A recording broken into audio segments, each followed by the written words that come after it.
ആക്സിലേറ്ററിലേക്ക് കാല് കൂടുതലായിട്ട് അമർന്ന് ഒരു ഹെവി സ്പീഡിൽ ഒരു ട്രമൻഡസ് സ്പീഡിൽ വാഹനം മുന്നോട്ട് കുതിച്ച് ചെന്ന് ഇടിച്ചതാണ്. ബോഡി പരിശോധിച്ച പോലീസുകാർ പറഞ്ഞാൽ ബോഡിയൊക്കെ അമങ്ങിപ്പോകുന്നുണ്ടായിരുന്നുണ്ട്. ആ രീതിയിൽ ഈ വണ്ടിക്കുള്ളിൽ തന്നെ ബോഡി 2-3 പ്രാവശ്യം ഇടിച്ചിട്ടുണ്ടാവണം. അപ്പോൾ പറഞ്ഞത് സാറേ ഞങ്ങളൊരു കല്യാണത്തിന് പോയതാണ്, ഫുഡ് കഴിച്ചു, ഉറക്കം വന്നു, ഞങ്ങൾ മാറ്റിയിട്ട്. ഇതാണ് ഏറ്റവും നല്ല പ്രാക്ടീസ്. ഉച്ച സമയമാണ്.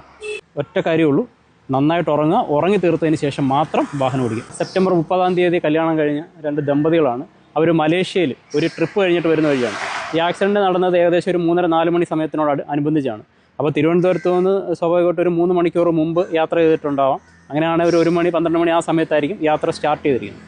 അപ്പോൾ സ്വാഭാവികമായിട്ട് നമ്മൾ ഉറക്കത്തിലേക്ക് പോകുന്ന ഒരു സമയമാണ് രാത്രി 12 മുതൽ 4 മണി 5 മണി. അതിൽ ഈ 3 മണി ടു 4 മണി എന്ന് പറയുന്ന ഒരു പീക്ക് ടൈം, എത്രയൊക്കെ നമ്മൾ ഉറങ്ങാതിരുന്നാലും ഓട്ടോമാറ്റിക് ഉറക്കത്തിലേക്ക് പോകുന്ന ഒരു സമയമാണ്. അപ്പം നമ്മൾ ഈ സംഭവത്തിനെ പറ്റി വിശകലനം ചെയ്തപ്പോൾ മനസ്സിലാക്കിയത്, ഈ വാഹനം ലെഫ്റ്റ് സൈഡിൽ കൂടി വന്ന വാഹനം വലത് സൈഡിൽ കൂടി വന്ന അയ്യപ്പന്മാരുടെ ആ മിനി ബസ്സിൽ വന്ന് ഇടിക്കുകയാണ്. അതിൽ നിന്ന് തന്നെ നമുക്ക് മനസ്സിലാവുന്നത് ലെഫ്റ്റ് ട്രാക്കിൽ നിന്നും ഈ വാഹനം വലതുവശത്തേക്ക് ഡീവിയേറ്റ് ചെയ്ത് ചെന്നിടിച്ചാണ്. അപ്പം ഈ ഡ്രൈവർ ഉറങ്ങിപ്പോയിട്ടുണ്ടാകും. മാത്രമല്ല അവിടെ ഒരു ഇറക്കവും കൂടാണ്. ആ ഇറക്കവും കൂടെ വന്നപ്പോഴത്തേക്ക് ആക്സിലേറ്ററിലേക്ക് കാല് കൂടുതലായിട്ട് അമർന്ന് ഒരു ഹെവി സ്പീഡിൽ ഒരു ട്രമൻഡസ് സ്പീഡിൽ വാഹനം മുന്നോട്ട് കുതിച്ച് ചെന്ന് ഇടിച്ചതാണ്. ആ വാഹനത്തിൻ്റെ ഫ്രണ്ട് വശം നോക്കിയാൽ അറിയാം, ആ ക്രംബ്ലിംഗ് സോണൊക്കെ കംപ്ലീറ്റ് അമർന്നിട്ടുണ്ട്. വാഹനത്തിൻ്റെ ഇമ്പാക്റ്റ് അബ്സോർബ് ചെയ്യാനുള്ള ഏരിയ ആണ് ഈ ക്രംബ്ലിംഗ് സോൺ എന്നൊക്കെ പറയുന്നത്. അതെല്ലാം കവർ ചെയ്തിട്ടാണ് വാഹനം ചെന്നിടിച്ചേക്കുന്നത്. ഫ്രണ്ടിലുണ്ടായിരുന്ന 2 പാസഞ്ചേഴ്സും, ഡ്രൈവറും കോ ഡ്രൈവറും സീറ്റ് ബെൽറ്റ് ഇട്ടിട്ടുണ്ടായിരുന്നു. കുറേ ഇരുന്ന ആളുകൾ സീറ്റ് ബെൽറ്റ് ഇട്ടിട്ടില്ലായിരുന്നു. അപ്പോൾ ഇത്തരത്തിലുള്ള അപകടത്തിൻ്റെ ആഘാതം കുറയ്ക്കാൻ വേണ്ടിയിട്ട് ഡ്രൈവറും കോ ഡ്രൈവറും മാത്രമല്ല എല്ലാ പാസഞ്ചേഴ്സും ഈ ഇത്തരത്തിൽ സീറ്റ് ബെൽറ്റ് യൂസ് ചെയ്യുന്നത് ഏറ്റവും നല്ലതാണ്. അപ്പോൾ അത്തരത്തിൽ പാസഞ്ചേഴ്സ് ബാക്കിലുള്ളവർ സീറ്റ് ബെൽറ്റ് യൂസ് ചെയ്തിരുന്നുവെങ്കിൽ ഒരു പക്ഷേ അവർക്ക് അപകട മരണം സംഭവിക്കാൻ സാധ്യതയില്ലായിരുന്നു. ഏതെങ്കിലും തരത്തിലുള്ള പരിക്കുകൾ മാത്രമേ സംഭവിക്കത്തുള്ളായിരുന്നു.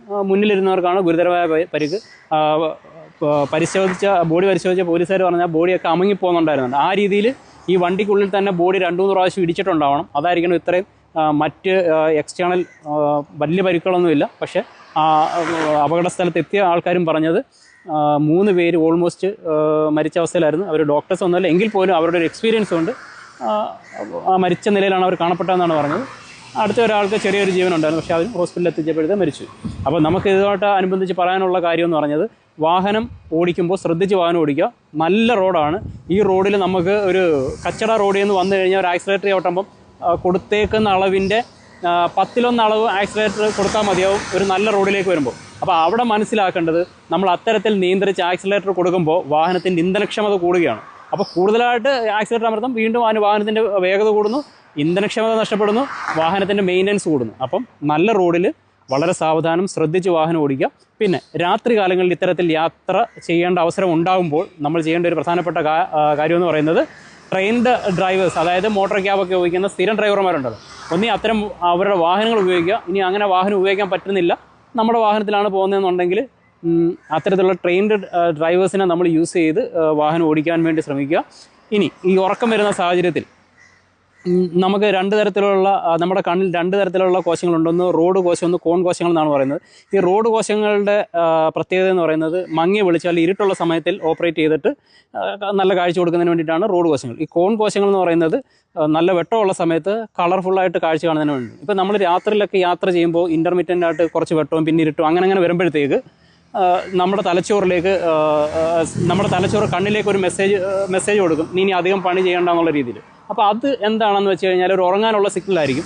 അങ്ങനെയാണ് നമുക്ക് പലപ്പോഴും ഉറക്കം ഫീൽ ചെയ്യുന്നത് ഡ്രൈവിങ്ങിനിടയിൽ. അല്ലാതെ ഉറക്കം വരാം. അങ്ങനത്തെ സിറ്റുവേഷൻസ് ഒക്കെ ഉണ്ടാകുന്ന അവസരത്തിൽ എന്ത് ചെയ്യുകയെന്ന് വെച്ചാൽ, വാഹനം ഒരു സൈഡിൽ പാർക്ക് ചെയ്യുക. നിങ്ങൾ AC ഇട്ടാണ് വാഹനം പാർക്ക് ചെയ്യുന്നതിൽ അപ്പോഴും ശ്രദ്ധിക്കേണ്ടതുണ്ട്.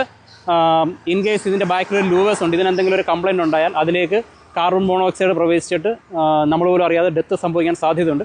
അത് ഒഴിവാക്കാൻ വേണ്ടി നമ്മുടെ ഗ്ലാസ് ഒരല്പം ഇന്ധനം നഷ്ടപ്പെട്ടാലും ശരി, നമ്മളുടെ ഗ്ലാസ് ഒരല്പം താഴ്ത്തി ആ വണ്ടിയിൽ കിടന്ന് ഉറങ്ങി ഒരു 15-20 മിനിറ്റെങ്കിലും ഉറങ്ങി നമ്മുടെ ക്ഷീണം മാറിയതിന് ശേഷം. ഇപ്പോൾ ഞങ്ങളിവിടെ ചെക്കിങ്ങിന് വന്നപ്പോൾ ഞങ്ങൾ ഇന്ന് കണ്ട ഒരു കാഴ്ച, കല്യാണത്തിന് പോയിട്ട് വന്ന ഒരു ദമ്പതികൾ ഇവിടെ കിടന്ന് ഉറങ്ങുകയാണ്. അപ്പോൾ ഞാൻ ചോദിച്ചു, എന്താണ് ഇവിടെ കിടന്ന് ഉറങ്ങുന്നതെന്ന് ചോദിച്ചു.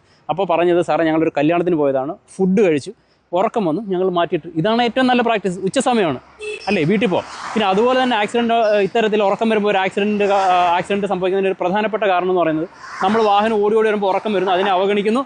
നമ്മൾ നോക്കുമ്പോൾ വീടിനടുത്തേക്ക് ഒരു 1.5 കിലോമീറ്റർ. അപ്പം നമ്മൾ പറയും 1.5 കിലോമീറ്റർ അല്ലേ, നമുക്ക് പെട്ടെന്ന് അങ്ങ് ചെല്ലാം. ഇത് ഒരിക്കലും ചെയ്തുകൂടാത്തൊരു കാര്യമാണ്.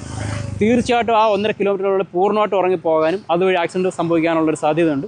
ഞാൻ ഈ അടുത്ത സമയത്ത് ഞാൻ കോട്ടയത്താണ് വർക്ക് ചെയ്തുകൊണ്ടിരുന്നത്. അവിടെയുള്ള ഒരു ഡ്രൈവർക്ക്, ഒരു ഡ്രൈവിംഗ് സ്കൂളിൻ്റെ ഡ്രൈവർ എന്നെ കഴിഞ്ഞ ദിവസം വിളിച്ചിട്ട് പറഞ്ഞു, സാറ് ക്ലാസ് എടുത്തപ്പോൾ ഈ കാര്യങ്ങളൊക്കെ പറഞ്ഞിരുന്നു, ഇതെൻ്റെ മനസ്സിലുണ്ടായിരുന്നു, എങ്കിൽ പോലും ഇനി ഒരു 1.5 കിലോമീറ്റർ അല്ലേ എന്ന് കരുതി ഞാൻ ഉറങ്ങാതെ വീണ്ടും വണ്ടി ഓടിച്ചാണ് എൻ്റെ വണ്ടി പോയി ഒരു മരത്തിലിടിച്ചു. 30,000 രൂപയുടെ ചിലവ് ആ വാഹനത്തിനുണ്ടായെന്ന് പറയുന്നത്. അപ്പോൾ ഈ ഉറക്കത്തിനെ സംബന്ധിച്ച് പറയുകയാണെങ്കിൽ ഒറ്റ കാര്യമുള്ളൂ, നന്നായിട്ട് ഉറങ്ങുക, ഉറങ്ങി തീർത്തതിന് ശേഷം മാത്രം വാഹനം ഓടിക്കുക. ഇവിടെയും ഈ അപകടം നടന്നിടത്തും ആ മിനി ബസ് അവരുടെ ട്രാക്ക് കീപ്പ് ചെയ്താണ്, ഇടതുവശത്തൂടെ തന്നെയാണ് വന്നത്, മാക്സിമം വെട്ടി മാറ്റിയിട്ടുണ്ട്, അത് ബ്രേക്ക് ചെയ്തിട്ടുണ്ട്. പക്ഷേ എഗൻസ്റ്റ് വന്ന നമ്മുടെ ഈ കാറ് ബ്രേക്ക് ചെയ്തതിൻ്റെ യാതൊരു സിംറ്റം അവിടെ കാണാനില്ല. അതിനർത്ഥം ഉറങ്ങിപ്പോയി നന്നായിട്ട് കയറി ഇടിച്ച് ആക്സിഡൻറ്റ് ഉണ്ടായതെന്നുള്ളതാണ്. 2013 മോഡലാണ്.